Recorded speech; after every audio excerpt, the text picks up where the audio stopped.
dilakukan perusahaan setiap hari, yang hanya dilakukan saat itu saja dan butuh persetujuan pemegang saham. Jadi biasanya kalau ada rencana RUPS LB, dia itu ada rencana mau ngapain. Tapi kalau RUPS LB-nya kemudian tidak jadi, batal, ya berarti rencananya juga tidak jadi, batal. Dan itu normal, Bu. Nggak perlu khawatir.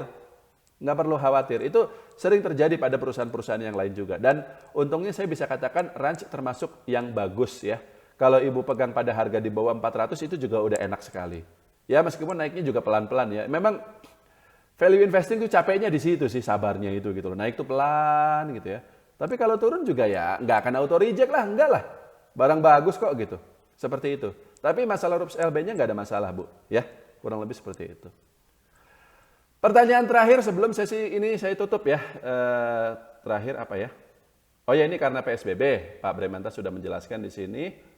Nah, Pak Jeffrey, silakan Pak Jeffrey soal emiten nikel sama Malindo ya main itu. Silakan. Terakhir. Ya, makasih Pak.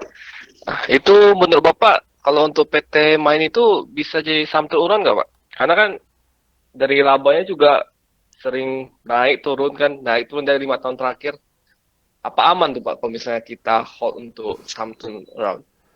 Enggak, sekarang saya tanya, Pak Jeffrey sudah pelajari Malindo? Sudah.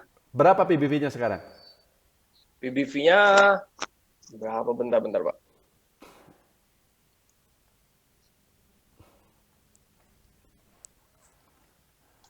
Terakhir masih di bawah satu ya teman, masalah. Berapa? Di bawah 1 juga ya, 0, juga ya. Ya. 0,7 atau 0,8 itu? Kalau sekarang 0,7 lah kurang lebih, 0,6 mungkin. Oke. Oke. Lalu untuk yang nikel mau ditanyakan juga silakan. Boleh lah gitu Pak. Maksudnya kalau untuk Antam atau yang untuk yang nikel tuh kalau misalnya nanti udah turun, maksudnya ke harga yang wajar, apalah ya itu untuk dikoleksi gitu Pak. Oke, ya. Ngomong-ngomong Pak Jeffrey dari mana? Dari kota apa? Dari Pekanbaru. Oke. Ya. Riau. Oke.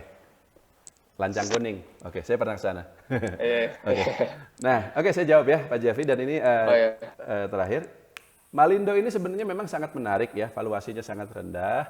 Dan dia itu kan bergerak di bidang pakan ayam dan juga daging ayam dan juga produk turunan ayam. Jadi ayam itu dibikin nugget, sosis, segala macam. Dan ternyata mungkin ini orang tidak banyak yang tahu. Ayam itu harganya naik turun seperti harga komoditas. Kadangkala harga ayam itu di pasar bisa loh cuma 17.000 per kilogram. Tapi kadangkala berada di 34.000 per kilogram dan kadangkala pula bisa naik sampai sangat tinggi sampai 60.000 per kilogram. Biasanya kalau mau lebaran segala macam gitu loh. Kan kalau mau lebaran itu biasanya harga-harga pasar pada naik ya. Nah, harga yang fluktuatif ini menyebabkan kinerja Cepin, Japfa, dan Malindo juga ikut naik turun. Kadang perusahaannya rugi, kadang perusahaannya untung. Tapi justru ketika harga ayamnya lagi turun, maka nanti akan ada waktunya harga ayam naik lagi. Jadi mirip-mirip batu bara loh ini sebenarnya. Kenapa harga ayam saya bisa katakan akan naik lagi? Karena fluktuasi harga naik turunnya ayam itu bukan disebabkan oleh faktor konsumsi, melainkan faktor supply, bukan faktor demand. Permintaan daging ayam itu akan selalu ada.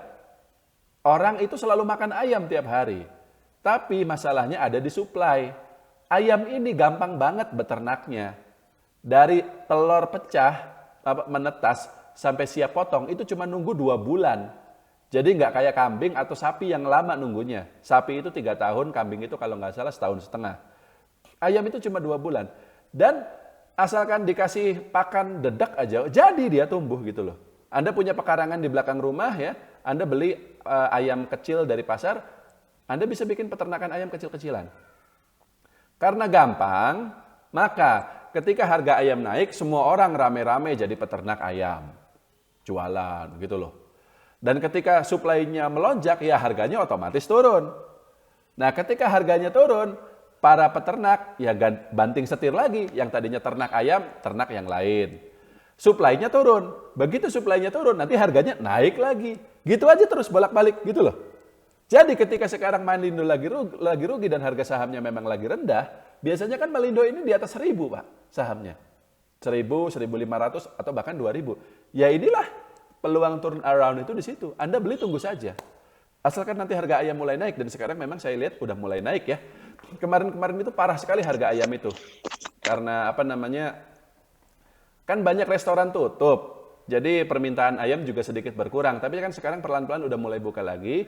Jadi permintaannya mulai naik, nah harganya mulai naik. Saya cukup yakin Malindo termasuk yang nanti di tahun 2021 labanya dia bisa naik lagi. Dan harganya memang saat ini sudah cukup murah. Jadi ya bolehlah mulai cicil ya. Dan mumpung sekarang lagi turun lagi. Semakin rendah semakin bagus tentu saja. 600 atau bahkan 500 lah. Seperti itu. Atau sudah pegang Pak? Belum? Sudah, saya sudah pegang sih Pak. Nyangkut? Pak, lumayan nyangkut lah, kan turun tuh. Pak, Oke. tapi kan kalau untuk PT Mine ini pendapatan terbanyak dari pakan ternak, Pak. Ya sama aja. Pakan ternak itu kan dipengaruhi oleh jumlah ayam yang hidup, yang siap dipotong. Kalau jumlah ayamnya berkurang, ya yang diternakan, ya permintaan pakan juga turun. Sama aja gitu seperti itu, ya. Nah, lalu soal saham-saham yang berhubungan dengan nikel segala macam yang sekarang pada terbang. Antam ini boleh dibeli nggak sih? Boleh, Pak, boleh. Tapi pada harga 400. Sekarang harganya berapa? 3.000? Jangan. Kalau dia turun sampai 1.000, boleh dibeli nggak? Nggak. Nanti harga 400. Bisa nggak Antam turun sampai ke situ? Ya siapa bilang nggak bisa? Waktu bulan Maret April kemarin juga kan dia di harganya 400. Kalau di harganya sekarang udah terbang ya biarin aja. Posisi Antam hari ini, BRIS hari ini, itu kan sama seperti saham Malindo, tapi karena ada cerita harga ayam naik misalnya, saham Malindo juga sudah naik sampai 1.700. Dan kalau Malindo sudah di harga 1.700, saya juga tidak akan rekomen lagi. Bahkan meskipun setelah itu ternyata dia masih lanjut naik, misalnya karena ada digoreng atau apa. Saya nggak akan rekomen. Kenapa saya rekomen main? Karena sekarang harganya murah, 600 perak. Kalau Antam di 400, lalu ada cerita nikel, saya juga mungkin akan rekomendasi Antam. Silahkan beli. Memang perusahaannya nggak bagus, tapi dia nggak akan bangkrut juga. Dan valuasi sekarang murah. Tapi sekarang valuasinya sudah sangat tinggi. Dan saya tidak mau nebak besok akan naik atau turun. Yang saya tahu, dia overvalue. Dan kalau overvalue, saya tidak mau ambil risiko. Ngapain? Mendingan kita ambil saham jelas-jelas yang memang sudah murah gitu. Lalu kemudian kita hold saja, tunggu